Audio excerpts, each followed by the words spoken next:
Material counting సెంటర్ల ఏర్పాట్లపై అధికారులతో చర్చించారు.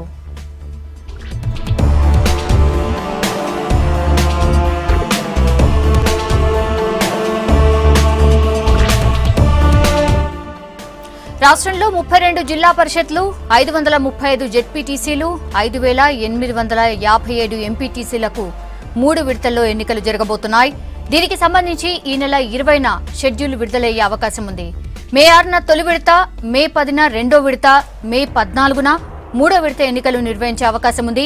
దీనికి సంబంధించి తొలి విడతలో 212 జెడ్పీటీసీలు, 2365 ఎంపీటీసీలు, రెండో విడతలో 199 జెడ్పీటీసీలు, 2019 ఎంపీటీసీలు, మూడో విడతలో 124 జెడ్పీటీసీలు, 1343 ఎంపీటీసీలకు ఎన్నికలు జరుగుతాయని తెలుస్తోంది.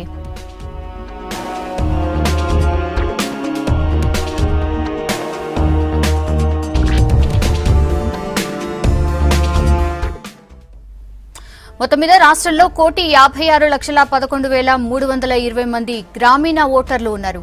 32,000 పోలింగ్ స్టేషన్లకు 185,502 మంది సిబ్బందిని ఏర్పాటు చేస్తూ ఉన్నారు. మే 23న లోక్సభ ఎన్నికల ఫలితాల తర్వాత స్థానిక ఎన్నికల ఫలితాలు విడుదల కాబోతున్నాయి.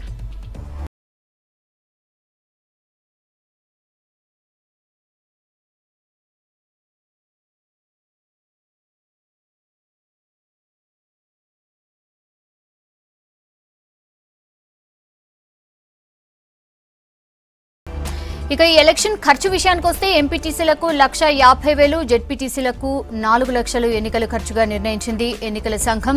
జెడ్పీటీసీల జనరల్ అభ్యర్థుల nomination fee 5,000, SC, ST, BC అభ్యర్థులకు 2,500గా డిసైడ్ చేసింది. ఎంపీటీసీ అభ్యర్థుల నామినేషన్ ఫీజు జనరల్ అభ్యర్థులకు 2,500గా నిర్ణయించింది. ఎస్సీ, ఎస్టీ, బీసీ అభ్యర్థులకు 1,250గా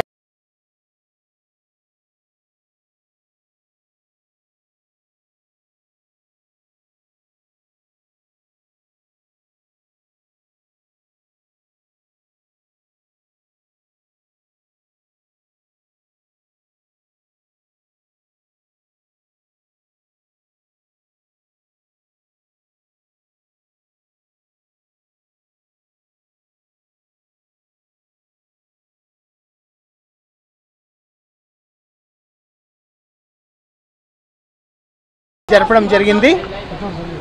ఇప్పుడు మనకి వస్తున్నటువంటి జెడ్పీపీ, ఎంపీపీ ఎలక్షన్స్ కోసం ఏర్పాట్లన్నీ చేస్తూ ఉన్నాము.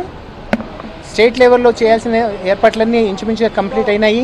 అదేవిధంగా జిల్లా లోపల ఈ ఏర్పాట్లు ఏ విధంగా ఉన్నాయి, వాళ్ళు ఎంత తయారుగా ఉన్నారనే విషయం మీద వారందరితో కూడా చర్చించడం జరిగింది. మరి చాలా వరకు ఏర్పాట్లు ప్లాన్ ప్రకారమే జరుగుతున్నాయి. జిల్లాల్లో కూడా అంతా సవ్యంగా జరుగుతూ ఉన్నది. మరి తొందరలోనే మనము ఎలక్షన్ నోటిఫికేషన్ ఇచ్చుకోవడానికి అవకాశం వస్తుందని నేను అనుకుంటున్నాను.